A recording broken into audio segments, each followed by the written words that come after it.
在美军撤离阿富汗、中亚局势扑朔迷离之际，中国与俄罗斯在宁夏青铜峡基地开始了近年来最大规模的军事演习。中俄两国的陆军和空军都派兵参加了这场演习，双方兵力总规模突破1万人。中国占领下的东突厥散地区与阿富汗之间有一条很短的陆地边界。加拿大首席公共卫生官周四说，随着变种病毒继续传播，该国正处于武汉病毒大流行的第4波疫情之中。他说，加拿大每天报告1500例新病例，其中大多数是20至39岁的人。阿富汗塔利班宣布占领该国第2大城市坎大哈。阿富汗政府军在过去8天内对塔利班失去控制的审计中心数量增加到12个。另一方面，阿富汗政府呼吁联合国安理会召开紧急会议。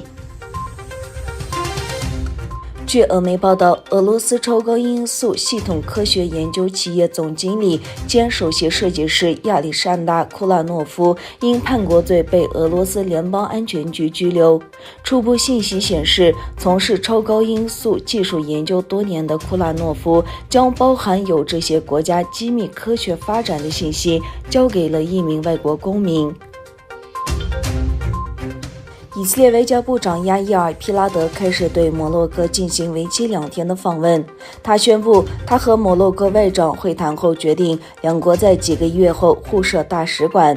以色列外长皮拉德办公室表示，皮拉德将为以色列驻摩洛哥首都巴勒特的外交机构揭幕。